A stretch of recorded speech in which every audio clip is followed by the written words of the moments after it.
Actualité bruxelloise, la 10e émission dans la série Raconte-moi autrement les OGM, réalisée par Radio Zinzine en partenariat avec le journal et site internet InfoGM. Aujourd'hui, nous sommes avec Éric Meunier et nous parlons des actualités très importantes en ce qui concerne les organismes génétiquement modifiés, actualité du Parlement européen qui a voté à 2 reprises sur cette question.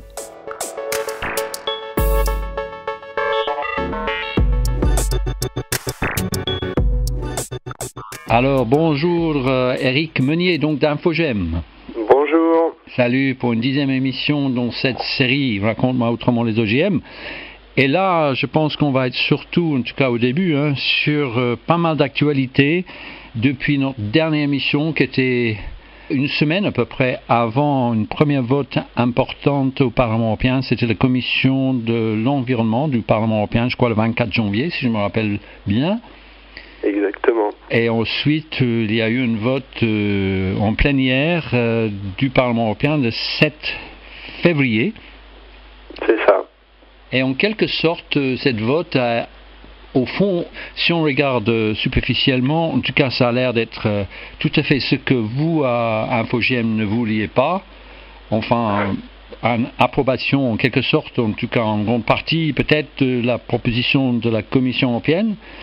Mais j'ai quand même lu un article intéressant de Stéphane Foucard, par exemple, au Monde, qui dit que c'est bien plus complexe que ça, et qu'en fait, c'est un vote relativement inattendu qui contrecarre les ambitions dérégulatrices de la Commission européenne. Donc, voilà, il faudrait qu'on essaye de comprendre tout ça.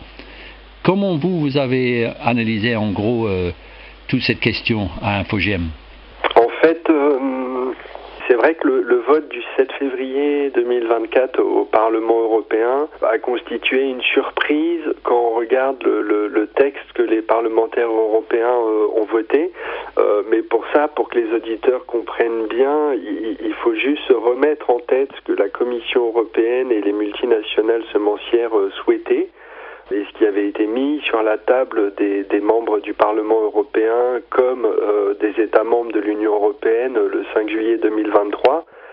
Dans sa proposition, le 5 juillet 2023, la Commission européenne partait d'un principe, ce qu'on appelle une clé de voûte, qui était d'affirmer que les plantes obtenues par les nouvelles techniques de modification génétique, donc qui sont aujourd'hui des OGM à part entière dans l'Union européenne, la Commission européenne a affirmé que ces plantes-là, obtenues par de nouvelles techniques de modification génétique, ne sont pas différenciables de plantes qui peuvent être obtenues de manière conventionnelle. De ce postulat de base, elles ont conclu que les plantes OGM et les plantes conventionnelles sont équivalentes en risque. Et elle formulait une proposition, donc ce que nous on appelle à InfoGM une proposition de déréglementation, qui était de dire, comme les plantes sont équivalentes entre elles, comme les plantes obtenues par de nouvelles techniques génomiques ne présentent pas plus de risques que les plantes conventionnelles, elle proposait aux législateurs européens de mettre un terme à toute évaluation des risques sanitaires et environnementaux avant autorisation. Elle proposait de mettre un terme au principe même d'avoir à délivrer une autorisation avant commercialisation. Elle proposait également de mettre un terme à l'obligation qui est faite aux entreprises de fournir une méthode qui permet de détecter et de tracer leurs produits dans une filière agroalimentaire. Et enfin, elle proposait de mettre un terme à l'étiquetage. Un étiquetage qui informe tous les professionnels d'une filière agroalimentaire jusqu'au consommateur final de la nature OGM de ce qu'ils mangent. Eric, juste une chose. Quand tu parles de conventionnel, peut-être pour nos auditrices et auditeurs, c'est pas toujours très simple à comprendre. Si moi je comprends bien, c'est-à-dire qu'il y a quand même des croisements dans la nature et des plantes évoluent à travers les siècles ou les années, mais évidemment ça prend pas mal de temps. Et ces promoteurs de ces nouvelles techniques, ils essayent de dire qu'en gros c'est le même phénomène, mais juste un peu accéléré par des méthodes nouvelles, c'est ça ? Alors, c'est ce que les promoteurs de ces nouvelles techniques et la Commission européenne affirment. Et effectivement, avec comme stratégie pour affirmer ça, il demande à ce que l'Union européenne ne regarde que le produit final, c'est-à-dire la plante finalement génétiquement modifiée, et surtout ne regarde que la modification génétique qui est revendiquée. Pour bien comprendre, si une entreprise fait un maïs, elle le modifie génétiquement de manière à ce qu'il devienne résistant à un herbicide, la séquence génétique a été modifiée, les multinationales affirment que cette modification génétique aurait pu apparaître dans la nature ou de manière conventionnelle, mais pour affirmer ça, elles demandent à ne regarder vraiment que la modification génétique en elle-même. Mais il faut surtout pas regarder le reste de la plante. Une des images qu'on utilise, c'est un peu un piéton qui perd ses clés de nuit dans la rue. Bon, s'il perd ses clés pile à l'endroit dans le petit cercle qui est éclairé par un lampadaire, il va les retrouver. S'il perd ses clés à l'extérieur du petit rond qui est éclairé par le lampadaire et qui donc est dans l'ombre, eh ben il va pas les retrouver s'il regarde pas dans l'ombre. Et les entreprises, les multinationales, c'est ce qu'elles demandaient. Et c'est ce que la Commission européenne a proposé, c'est-à-dire de ne regarder vraiment que à l'endroit du génome qui est éclairé par un lampadaire et surtout pas regarder ailleurs. Et pourquoi ne pas regarder ailleurs ? Eh ben en fait, parce que les techniques de modification génétique modifient le génome ailleurs que dans l'endroit ciblé. Et puis elles ont des faits non intentionnels ailleurs.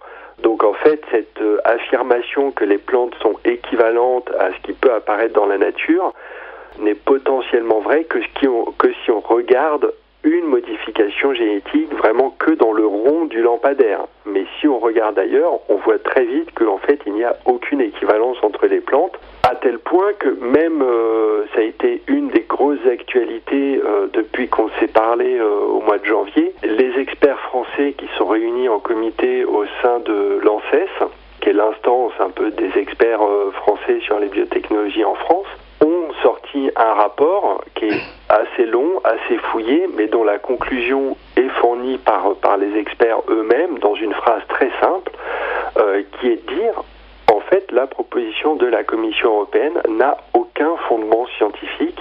Il n'existe dans la bibliographie et dans la connaissance scientifique aucune information, aucune donnée qui permet de conclure et même d'affirmer qu'une plante modifiée génétiquement par une nouvelle technique est équivalente à une plante conventionnelle ou une plante naturelle.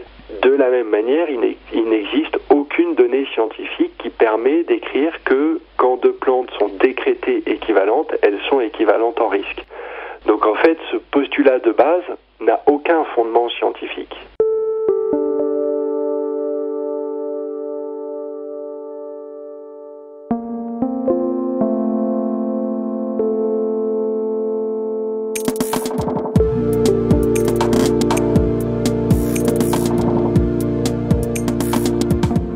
C'est assez compliqué à comprendre comme d'habitude, mais je lis dans les articles que la Commission européenne souhaitait déréguler les plantes issues de ces fameuses nouvelles techniques génomiques, le NGT, pour peu que leur génome n'ait subi qu'au plus 20 modifications.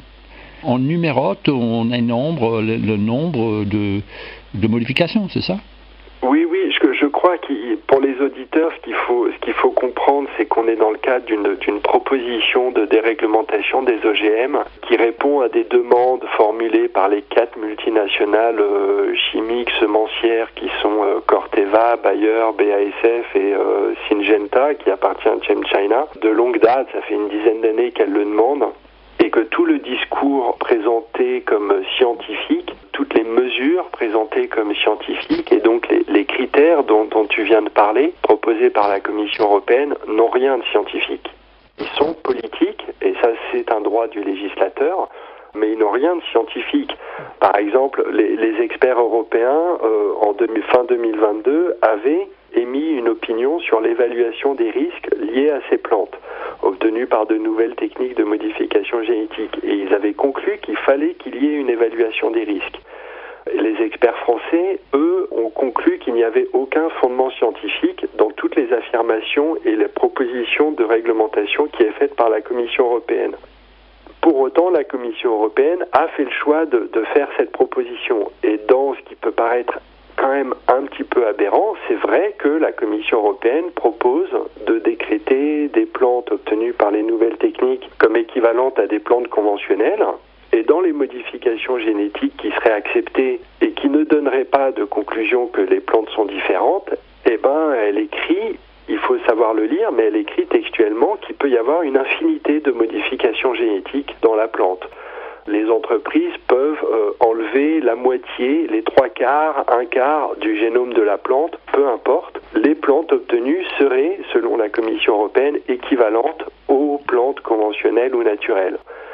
C'est tellement aberrant au niveau scientifique qu'il faut lire cette proposition de déréglementation comme une volonté politique de la Commission européenne de répondre aux demandes des 4 multinationales qui souhaitent se débarrasser de la traçabilité obligatoire, de l'évaluation des risques et de l'étiquetage OGM en lien avec le sujet des brevets dont on a déjà parlé et qui est un sujet énorme d'actualité en ce moment.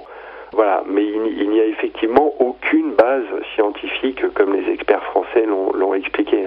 Oui, par exemple, dans un article dans Mediapart, David Corman, qui est un élu écologiste au Parlement européen, il dit en gros, ce sont les firmes qui ripollinent des OGM qui finissent par remporter la victoire qu'elles avaient perdue il y a 20 ans. Donc ils essayent de rattraper une sorte de défaite en 2001, lorsque on a adopté toute la question de traçabilité et compagnie. Alors on peut voir les choses comme ça. On peut voir aussi, et ça on en avait beaucoup parlé dans les émissions précédentes, mais c'est toujours bon de le rappeler, quand la Commission européenne fait sa proposition le 5 juillet 2023, elle sait qu'elle fait sa proposition à moins de 1 an des élections européennes qui vont avoir lieu en début juin 2024. Et donc elle sait qu'elle fait une proposition de nouvel encadrement réglementaire à un moment où le législateur va avoir très peu de temps pour en parler. Et paradoxalement, la Commission européenne, d'une part, expliquait qu'il était soi-disant urgent de discuter et d'adopter ce nouveau texte réglementaire, mais pour autant, elle laissait très très peu de temps aux parlementaires européens et aux États membres d'en parler. L'Espagne, qui a présidé l'Union européenne du 1er juillet 2023 au 31 décembre 2023, a organisé près d'une quinzaine de réunions entre septembre et décembre, ce qui est un nombre de réunions incroyable entre les États membres, pour discuter du sujet. Et le 31 décembre 2023, il n'a été constaté que l'échec d'obtenir un accord entre les États membres pour pouvoir avancer sur ce texte. Donc au niveau des États membres du Conseil de l'Union européenne, le texte pour l'instant est bloqué. Les États membres n'arrivent pas à se mettre d'accord parce qu'il y a certains États membres qui veulent que le texte soit adopté, mais il y a aussi de nombreux États membres qui disent on ne peut pas l'adopter parce que nous on veut que les consommateurs aient une étiquette. Nous, on ne veut pas que les plantes qui sont décrétées comme équivalentes à des plantes conventionnelles ou naturelles puissent être brevetées. En fait, leur équation est assez simple, c'est de dire si on déréglemente parce qu'elles sont équivalentes à des plantes naturelles, elles ne peuvent pas être brevetées comme étant une nouvelle invention, quelque chose qui n'existait pas jusqu'à maintenant. Parce que si on délivre des brevets pour quelque chose de nouveau, c'est que c'est nouveau, c'est que c'est pas équivalent, c'est qu'on doit pouvoir le voter. Donc les États membres n'ont pas réussi à se mettre d'accord. Donc pour l'instant, au niveau du Conseil de l'Union européenne, le dossier est bloqué. D'accord, mais je pense qu'on viendra peut-être après un peu, parce que j'étais intéressé à voir que c'est beaucoup les pays de l'Europe centrale et orientale où il y a une assez importante, même très importante petite paysannerie, comme la Roumanie, je crois la Hongrie. Il y a plusieurs pays qui sont bien opposés enfin à ce texte, aussi parce qu'ils craignent les impacts sur ces petites fermes, etc.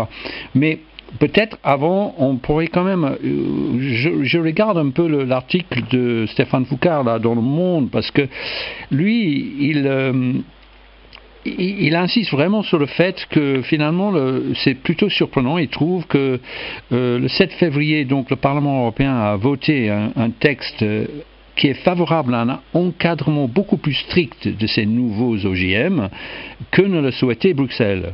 Et en plus, c'est un texte qui a été voté donc par le Parlement tout entier, qui est nettement plus contraignant ou plus protecteur, peut-être, on pourrait dire, que le texte voté par la Commission de l'environnement. Tu partages ces points de vue ? En fait, oui et non. Oui, parce que factuellement, le Parlement européen, en majorité, a d'une part adopté le principe général d'une déréglementation des OGM, comme il lui était proposé avec la proposition que la Commission européenne avait faite, mais il a dit les conditions dans lesquelles cette déréglementation nous est proposée ne conviennent pas, et ils ont adopté plusieurs modifications du texte. Alors, par exemple, ils ont demandé à ce qu'un étiquetage puisse être mis en place pour informer le consommateur. Ils ont adopté le fait que les brevets sur des plantes modifiées par des nouvelles techniques de modification génétique soient interdits. Qu'une entreprise ne puisse pas avoir un brevet sur une plante ou sur une information génétique qui est contenue dans cette plante. Ils ont adopté le fait qu'une autorisation, entre guillemets, on ne parle plus d'autorisation formelle, mais une vérification de dossier qui donne un feu vert pour une commercialisation, puisse être retirée en cas de problème. Donc, dans la forme, on va dire que effectivement, le vote du Parlement a surpris parce que il revient un peu à la réglementation telle qu'elle existe aujourd'hui, qui est la directive 2001-18, qui impose un étiquetage, qui impose de surveiller comment les choses se passent dans l'environnement. Mais ce que le Parlement européen n'a pas voté, il n'a pas voté d'évaluation des risques, par exemple. Donc il n'y aura toujours pas d'évaluation des risques. Le Parlement européen n'a pas voté pour que les États membres puissent disposer des outils qui permettent de contrôler l'étiquetage ou l'absence d'étiquetage. Donc il a eu un vote politique surprenant dans les mesures qu'il demandait, mais moins surprenant si on comprend que la validité juridique de ce qu'il a voté d'une part, et puis la faisabilité d'autre part, ne sont pas au rendez-vous. Il y a plein de paradoxes dans les votes du Parlement européen. Par exemple, si je vous donne un exemple, le Parlement européen a voté que, en cas de problème sur l'environnement lié à la culture de telle plante OGM déréglementée ou telle plante OGM déréglementée, cette plante ne puisse plus être cultivée. Dans l'absolu, très bien. Mais quand il lui a été proposé d'adopter une obligation de surveiller l'environnement pour justement pouvoir voir si des problèmes apparaissent ou pas, il a voté contre. Donc c'est un peu un législateur qui décide, par exemple, que les voitures n'auraient pas le droit de rouler à plus de 130 km/h sur les autoroutes, mais qui refuse de rendre obligatoire l'installation de radars pour contrôler la vitesse le long des autoroutes. Donc politiquement, il a surpris beaucoup de gens. Maintenant, en termes de faisabilité et surtout de légalité du vote du Parlement européen, ça reste à voir. J'aurais juste une question là. Encore une fois, Stéphane Foucard, dans Le Monde, il dit que les eurodéputés ont accepté l'idée d'exempter d'évaluation des risques ces fameuses nouvelles techniques génomiques, à condition que ceux-ci soient favorables à une amélioration de la durabilité de l'agriculture. Donc moins d'intrants, fixation des nutriments, résistance à des maladies, etc. Donc il dit, ces nouvelles technologies, enfin c'est Pascal Canfin qui, je crois, il cite, mais bon, ces nouvelles technologies seront utilisées uniquement pour réduire les pesticides ou s'adapter au changement climatique. Et donc, en fait, ils ne peuvent pas être utilisés si, par exemple, les variétés NGT qui seraient rendues tolérantes à des herbicides ne pourraient bénéficier du même assouplissement réglementaire. C'est juste ça ? Eh ben, en fait, encore une fois, on est dans un domaine où, pour les plus anciens de vos auditeurs, ceux qui ont entendu Jacques Chirac le dire s'en rappelleront, mais Jacques Chirac avait dit qu'en politique, les promesses n'engagent que ceux qui les croient. Et là, effectivement, oralement, des eurodéputés, la Commission européenne explique que les OGM ne seront déréglementés que s'ils ne sont pas résistants à des herbicides, par exemple. Et puis nous, ce qu'on observe, c'est que quand il s'agit de mettre cette promesse par écrit, elle peut être mise par écrit dans des documents préparatoires. Mais quand il s'agit d'arriver au vote et de formaliser la chose, là, c'est beaucoup plus compliqué. Les oppositions sont beaucoup plus fortes. Donc là, on est sur des votes intermédiaires. Il faut comprendre que le vote du Parlement européen, c'est pas un texte final. Ce n'est pas une nouvelle loi qui a été adoptée, c'est un document de travail qui va maintenant être discuté, négocié avec les gouvernements des États membres, avec la Commission européenne, et que tout ce qui est contenu dedans reste des promesses. Est-ce que ce sera dans la nouvelle législation, si une nouvelle législation devait être adoptée, ce qui est de moins en moins sûr?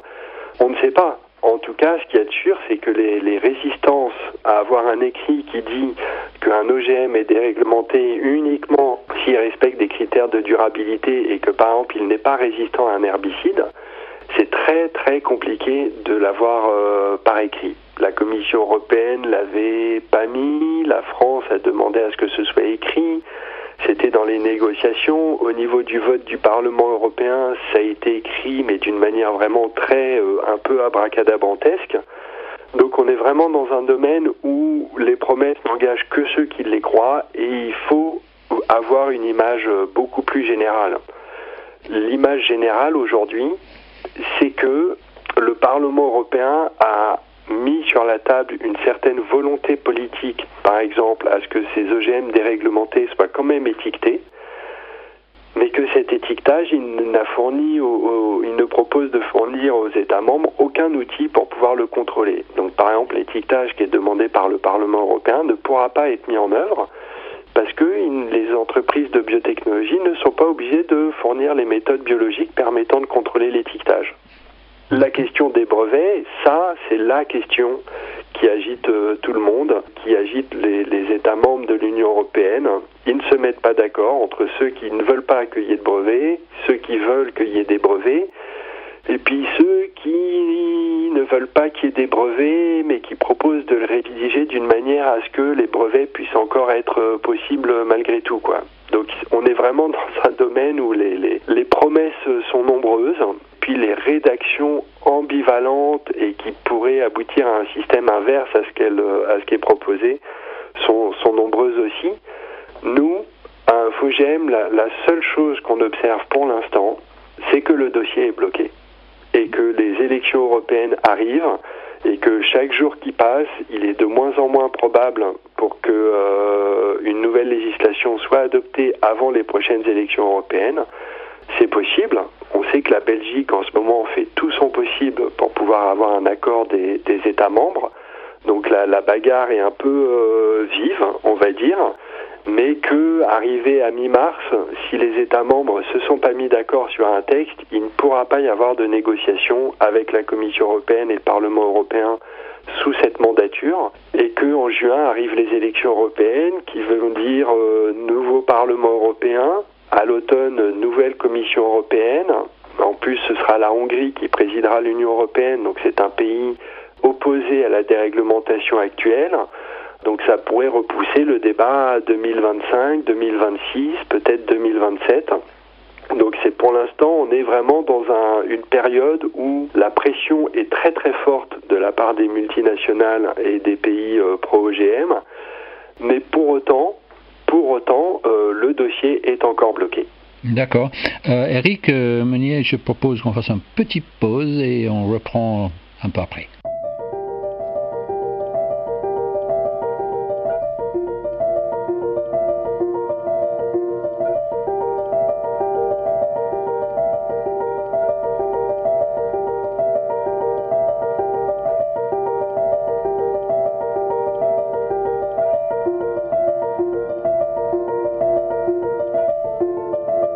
Nous allons reprendre notre conversation avec Eric Meunier d'InfoGM. On est en pleine tentative d'analyser les actualités qui sont importantes par rapport à ces propositions avec une nouvelle sorte de catégorie d'OGM, NGT, nouvelle technique génomique de déréglementer, etc. C'est assez difficile à comprendre. Mais, comme tu dis, c'est bien bloqué. Mais peut-être quand même, il y a un point que peut-être c'est bien d'expliquer à nos auditrices et auditeurs, c'est pourquoi il y a une crainte des boîtes, disons, petites et moyennes de production de semences, qui pensent que si ça passe, ils vont avoir des grosses difficultés. En fait, la raison, elle est liée directement à la question des brevets. Et il faut comprendre qu'on est dans un dossier où plus les années passent, plus le domaine de la semence, au moins en Europe de l'Ouest, Amérique du Nord est dominée par les 4 multinationales, les Corteva, Bayer, BASF et Syngenta, qui ont une force de frappe et de recherche et développement bien supérieure à tout le monde et qui sont des entreprises en mesure de avoir les recherches, les informations nécessaires pour faire des demandes de brevets. Leurs brevets, ils peuvent être de deux types. Soit il y a les brevets qu'on appelle produits, c'est-à-dire une entreprise va dire, on demande un brevet sur le maïs directement.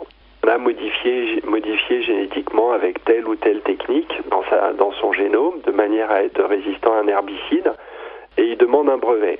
Soit ils peuvent aussi non pas demander un brevet sur le maïs directement, mais demander un brevet pour un procédé technique qui est par exemple on demande un brevet pour utiliser la technologie, telle technique de modification génétique. Et puis dans leur brevet, ils peuvent dire cette technique appliquée au maïs permet de pouvoir obtenir une résistance à un herbicide. Les deux brevets sont très différents. Le premier, c'est celui qu'on appelle brevet produit. Par exemple, c'est sur un brevet qui permet de dire que si on prend un parallèle, une voiture peinte en rouge est brevetée. La voiture rouge en elle-même est brevetée. Ou alors il y a les brevets procédés, c'est-à-dire les brevets de technique. Et là, c'est pas la voiture peinte en rouge qui est brevetée, c'est la technique qui permet de fabriquer une peinture qui, une fois appliquée sur une voiture, rend cette voiture rouge. En droit des brevets, les deux sont très différents. Ce que le Parlement européen a fait en disant on interdit les brevets sur les plantes pour empêcher la brevetabilité, en fait, il s'est contenté de dire qu'il voulait interdire les brevets produits. Donc le brevet sur un maïs résistant aux herbicides. Autrement dit, pour reprendre l'exemple, un brevet sur une voiture peinte en rouge. Mais il reste la question des brevets procédés, des brevets sur les techniques.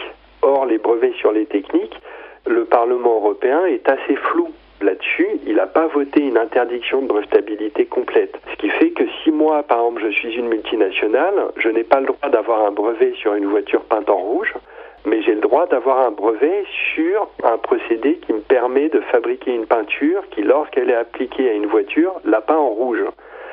Et ces brevets-là, j'aurai le droit derrière d'aller voir tout propriétaire d'une voiture rouge ou tout fabricant d'une voiture rouge en disant la voiture que vous avez fabriquée qui est rouge, vous avez utilisé mon procédé. Or, mon procédé, c'est-à-dire ma fabrication de peinture qui a peint votre voiture en rouge, il est breveté, donc vous me devez des royalties. Dans le domaine des semences, c'est pareil. Les entreprises semencières étaient très inquiètes que des brevets produits puissent exister. S'ils sont interdits, ça pose moins de problèmes. Mais elles savent qu'un petit semencier, quand il améliore des variétés, qui fait du colza, du maïs, de la luzerne, des tomates, peu importe, quand il participe à améliorer les variétés pour créer de nouvelles variétés, il sera dans l'ignorance demain de savoir si une des 4 multinationales ne viendra pas toquer à sa porte en lui disant « Nous, on n'a pas de brevet produit parce qu'on n'a pas le droit, mais par contre, on a des brevets procédés qui s'appliquent, qui s'étendent aux variétés de tomates que vous avez produites ou à votre nouveau maïs, à votre nouveau blé, peu importe. » Et donc, les petits et moyens semenciers, qui sont 99,9% des semenciers en Europe, il y a bien que l'Imagrin en France, Bayer et BASF en Suisse ou Allemagne qui ne sont pas concernés parce qu'ils auront les brevets. Mais sinon, tous les autres semenciers savent qu'en fait, ils ne pourront plus travailler. En France, vous avez un semencier qui s'appelle Florimond-Després, qui a expliqué en février 2023 que si la déréglementation des OGM passait, c'était le cheval de Troie de l'appropriation du vivant. Et d'expliquer, lui, que à terme, il ne pourra plus travailler parce qu'il continuera à travailler et puis il pourra avoir une procédure, une deuxième procédure, 10 procédures pour violation de brevet qui l'obligeront à mettre la clé sous la porte.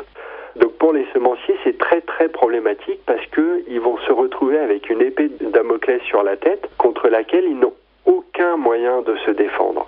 Et c'est là où je reviens sur l'idée que quand le Parlement européen ou le Conseil de l'Union européenne, la Commission européenne refuse d'imposer aux entreprises de fournir une méthode de détection et de traçabilité, elle refuse de doter les semenciers, les paysans, les paysannes, les pays du seul et unique outil qui permettrait de montrer que telle plante ou telle plante n'a pas été obtenue ou n'est pas soumise à un brevet procédé.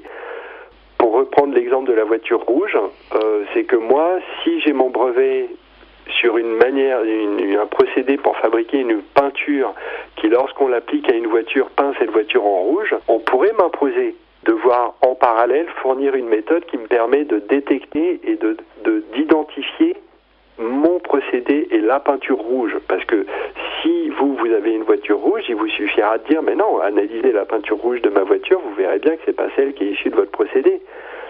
Fin de l'histoire. Mais non, la Commission européenne refuse d'imposer aux entreprises l'obligation de fournir une telle méthode. Donc on a les 4 multinationales qui vont se retrouver vraiment en position de force incroyable à pouvoir s'approprier le vivant. Et quand on parle du vivant, c'est l'outil de travail des petits et moyens semenciers, mais c'est aussi, et même surtout, j'ai envie de dire, toute la paysannerie qui, elle, n'aura strictement plus aucun moyen, aucune ressource, ni financière, ni humaine, ni technique, pour pouvoir se défendre au cas où un semencier, une multinationale, l'attaque pour contrefaçon. Et en plus, c'est aux paysans de montrer qu'il n'a pas utilisé telle ou telle technique qui est brevetée. Donc c'est pour ça que cette question du brevet a fait qu'il y a beaucoup de semenciers qui ont fait valoir à la Commission européenne ou aux États membres que ça leur posait beaucoup de problèmes. Maintenant, la question, c'est qu'est-ce que ces semenciers pèsent par rapport aux 4 multinationales semencières ? Bon, politiquement, on aura la réponse dans quelques jours, quelques semaines, quelques années, on verra. Oui, je voulais aussi demander l'argument des pays de l'Europe centrale. C'est vraiment le problème avec des petites paysanneries, des pays où ça existe encore, notamment la Roumanie. Ça, c'est incroyable. Il est presque autant de petits agriculteurs paysans en Roumanie que tout le reste de l'Union européenne. C'est énorme, quoi. Donc, en quoi, en fait, ces gens-là sont menacés ? En fait, ils sont menacés. La petite paysannerie est menacée de la même manière que les entreprises semencières, dont on a parlé, voire même beaucoup plus. Pour ça, il suffit de se mettre dans la peau d'un paysan ou d'une paysanne qui fait ses semences de ferme ou qui fait ses semences paysannes. Et effectivement, en Europe de l'Est, c'est une majeure partie des semences et des cultures qui ont lieu. Et demain, Corteva, si les OGM sont déréglementés, si les brevets de procédés de fabrication d'OGM sont autorisés, et si Corteva n'a pas d'obligation de fournir une méthode de détection ou de traçabilité, en fait, Corteva pourra venir voir tout paysan ou toute paysanne en disant mais en fait vos semences, nous on a des brevets qui sont dessus. Donc vous nous devez des royalties. Elles vous appartiennent plus, ces semences. Bon, si les semences n'appartiennent plus aux paysans et aux paysannes, en fait, ils ne peuvent plus travailler. Et ils n'ont aucun moyen de se défendre. Ils n'ont pas les ressources ni financières, ni humaines, ni juridiques, ni techniques pour pouvoir se défendre. Et donc, ils vont se retrouver dans une situation où ils n'auront plus un peu comme un boulanger qui se retrouverait dans une situation à ne plus avoir le droit d'utiliser de farine. Bon, un boulanger qui n'a plus le droit d'utiliser de farine, il n'est plus boulanger. Un paysan ou une paysanne qui n'a plus le droit d'utiliser ses semences n'est plus paysan ou paysanne.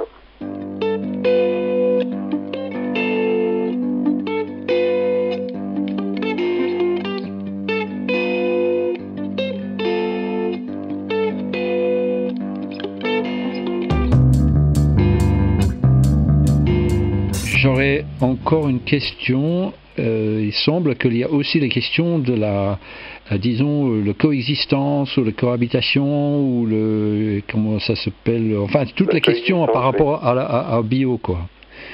Et il y a une crainte que actuellement, il y a une citation ici de Polinis, organisation que je ne connais pas bien, peut-être tu peux dire deux mots, mais sans dispositif limitant la contamination ni obligation de publier les méthodes de détection et d'identification, ce règlement fragiliserait l'existence d'alternatives agricoles sans OGM respectueuses de la biodiversité et de l'environnement. C'est la même raison que pour les semenciers ou les paysans et les paysannes. C'est que l'agriculture biologique suit un cahier des charges qui refuse les OGM, comme il refuse énormément les produits chimiques. Ils peuvent avoir des intrants pour lutter contre quelques maladies ou autres, mais ils sont dans un modèle agricole qui n'utilise pas d'OGM, qui refuse les OGM. Si ce règlement passe, les acteurs de l'agriculture biologique, que ce soit des producteurs de semences bio, que ce soit des cultivateurs en bio, que ce soit des transformateurs bio pour de l'alimentaire, pour de la cosmétique, pour de la boulangerie, que sais-je, c'est autant d'acteurs qui se retrouveront potentiellement à utiliser des produits qui sont OGM, qui ne pourront pas identifier, qui ne pourront pas tracer, dans lesquels se retrouveront des produits chimiques qui sont associés à l'utilisation des OGM, dans lesquels se retrouveront les brevets des multinationales qui couvrent ces OGM, autant de choses que l'agriculture biologique refuse, parce que, en fait, si ces OGM sont déréglementés, quand vous êtes un agriculteur biologique, vous pouvez avoir le lot de semences que vous avez acheté qui contient un brevet ou qui contient des modifications génétiques. Mais en fait, vous ne le savez pas puisque plus personne n'a obligation de vous le dire. Et puis, vous pouvez vous retrouver avec votre voisin, votre voisine qui fait des OGM, mais qui n'a plus obligation de vous le dire puisqu'ils sont déréglementés. Et donc, vous pouvez avoir de la pollution par le pollen qui va vous amener des modifications génétiques, qui va vous amener les brevets des multinationales dans votre champ. Et comme les paysans, paysannes dont on parlait tout à l'heure, ou les entreprises semencières, l'agriculture biologique se retrouvera sans moyen de défense pour pouvoir garantir à ses consommateurs que les produits biologiques qu'ils achètent sont effectivement issus de l'agriculture biologique sans OGM et sans brevet. Encore une question, il me semble, avant de peut-être venir à ce que vous, à InfoGM, vous comptez faire ou le rôle que vous pouvez avoir avec d'autres pour continuer la contestation contre tout ça, mais j'étais quand même assez frappé et assez troublé par... c'est un peu la fin d'un article dans Mediapart sur cette histoire de vote au Parlement européen.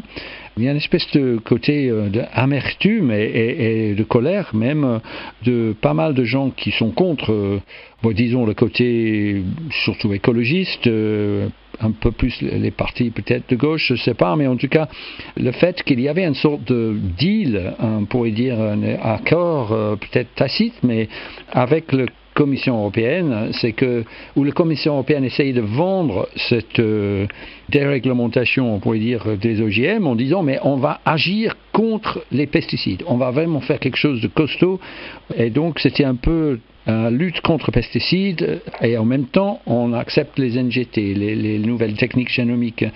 Et là, c'était carrément le 6 février, donc c'était la veille de cette vote au Parlement européen. La Commission européenne, Ursula von der Leyen, qui a aussi des soucis un peu avec son parti à elle, est-ce qu'elle va être prise comme présidente de la Commission, et un peu l'attitude de son parti à elle, qui est le Parti populaire, donc de droite, chrétien-démocrate. Elle a enterré complètement les directives qui visaient à contrôler les pesticides. Donc tout ça, ça rajoute un élément encore négatif, quoi. Ça rajoute un élément négatif, c'est-à-dire que c'est l'illustration un peu de l'adage chiracien dont je parlais tout à l'heure, sur le fait qu'en politique, les promesses n'engagent que ceux qui les croient. C'est vrai que si on prend par exemple l'exemple de Pascal Canfin, qui est un eurodéputé français donc du groupe Renaissance. France, le groupe Renaissance, c'est le parti d'Emmanuel Macron. Dans les autres pays, c'est les partis avec lesquels ils se sont alliés pour constituer un groupe au Parlement européen. Historiquement, il s'était déclaré, même si c'était un ancien écolo, de pouvoir réfléchir à la déréglementation des OGM en échange du fait que l'Union européenne va adopter une législation qui visera à se donner des objectifs pour utiliser moins d'intrants chimiques en agriculture.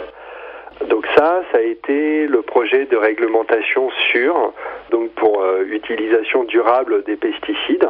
Le titre est pas de moi, avec tout le cynisme qu'il peut contenir.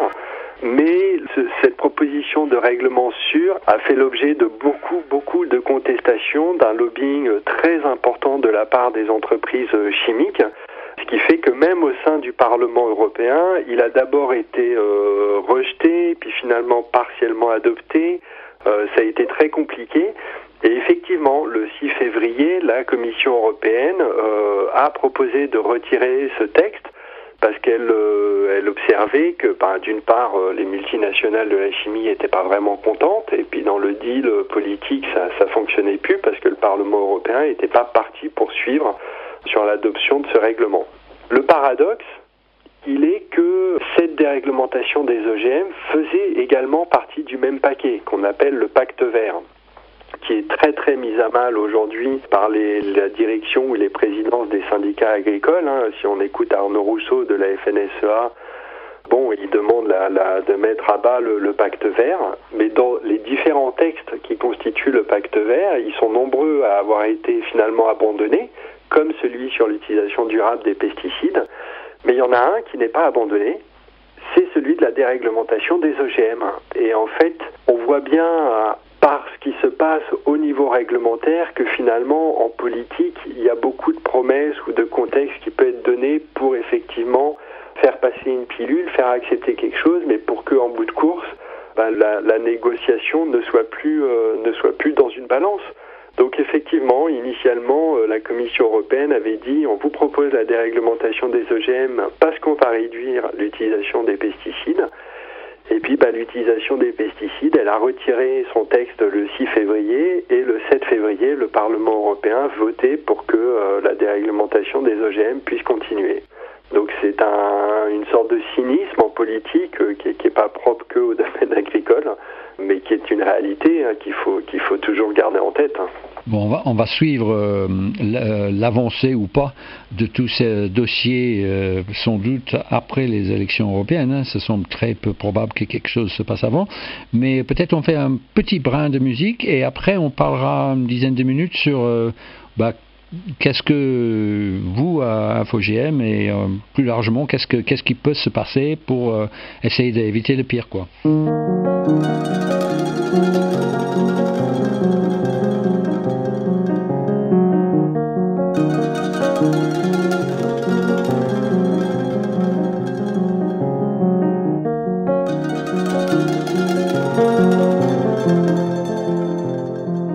Poursuivons notre émission, donc le 10e émission dans la série Raconte-moi autrement les OGM, Radio Danzine en partenariat avec le journal et site internet InfoGM, donc avec Éric Meunier aujourd'hui.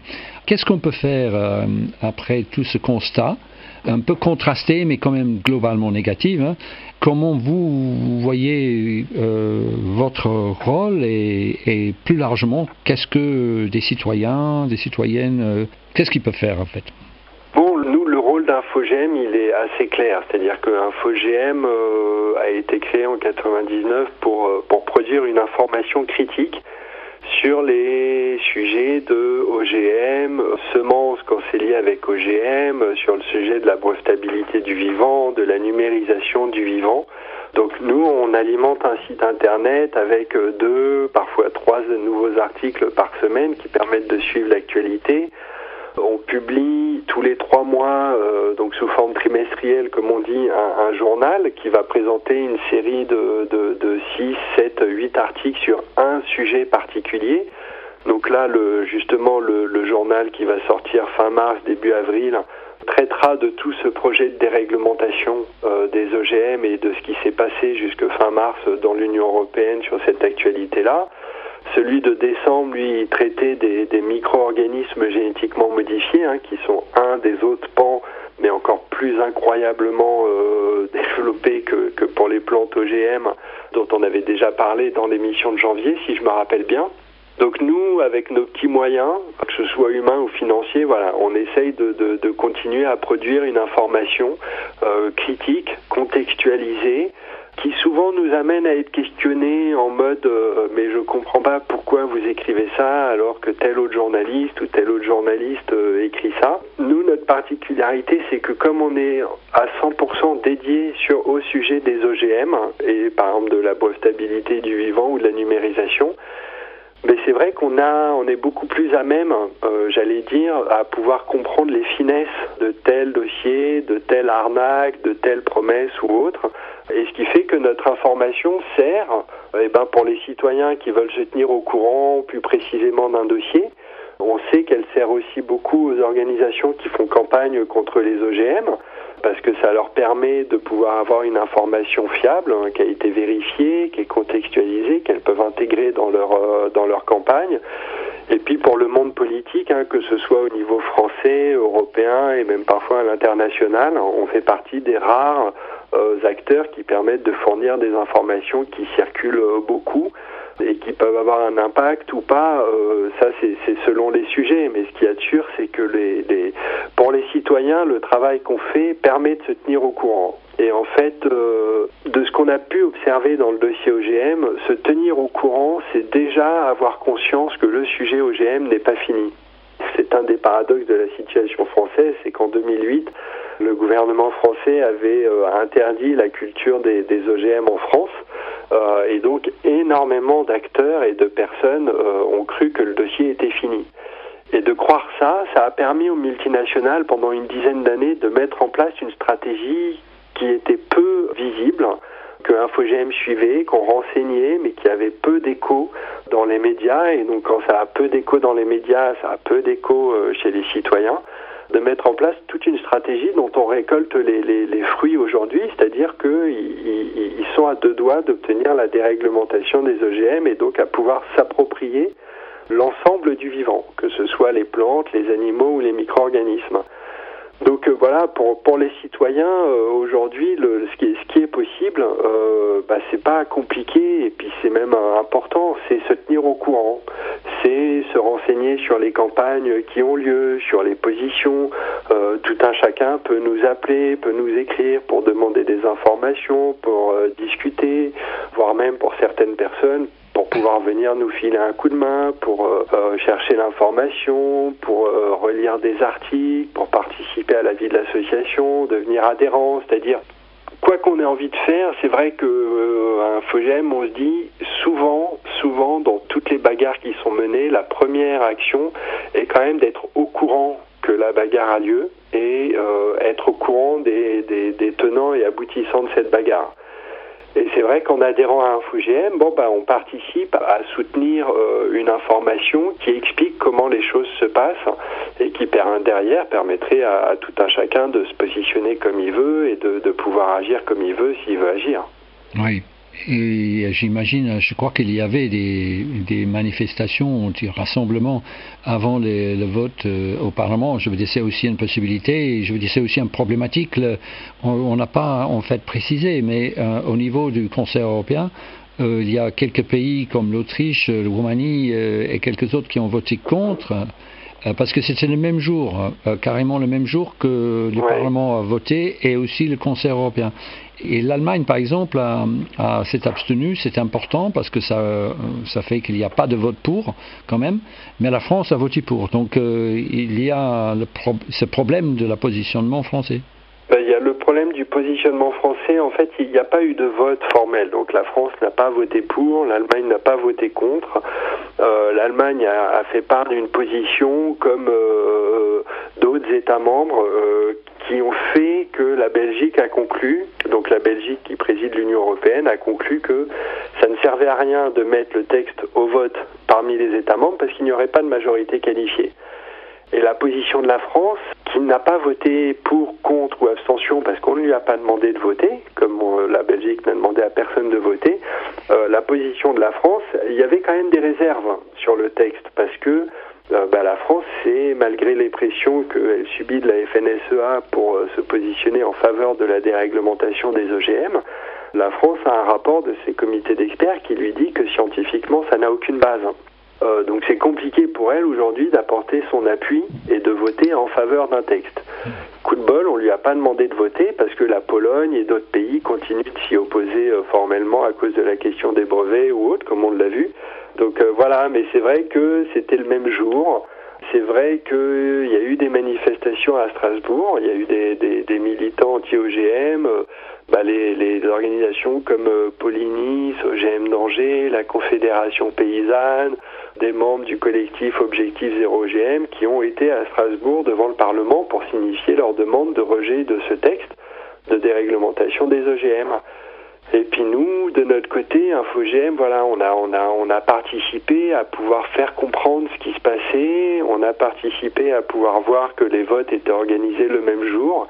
Bon, ça a l'air de rien, mais c'est vrai que c'est des informations qui sont importantes et que voilà, on se dit que tout le monde peut pas forcément avoir envie de se déplacer à Strasbourg, parce que la militance n'est pas forcément contre les OGM tout le temps, mais au moins une militance pour avoir de l'information, parce qu'on sait qu'on est dans une société quand même où la problématique de l'information, le travail des journalistes, peut souvent être critiqué, être mis à mal, et bon, il faut pas oublier qu'une société qui vit sans information, c'est une société qui a peu de chances d'évoluer dans un sens horizontal ou solidaire, on va dire. Très bien. Mais Eric, je crois qu'on arrive à la fin de cette émission. C'était très instructif, informatif. On va poursuivre ces émissions mensuelles. En principe, c'est toujours le 3e. Je crois que le mois prochain, ça va être peut-être différent. C'est peut-être que le 2e vendredi, mais on verra ça. Ouais. Voilà, mais merci beaucoup pour toutes ces informations. Donc je recommande à nos auditrices et auditeurs d'aller consulter votre site qui est tout simplement infogm.org. C'est ça?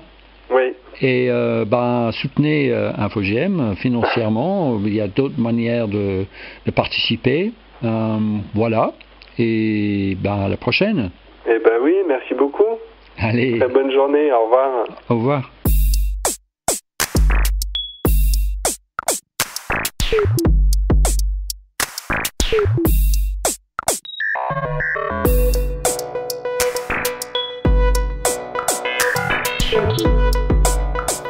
C'était Actualité bruxelloise, la 10e émission dans la série Raconte-moi autrement les OGM, réalisée par Radio Zinzine en partenariat avec le journal et site internet InfoGM. C'était aujourd'hui avec Eric Meunier.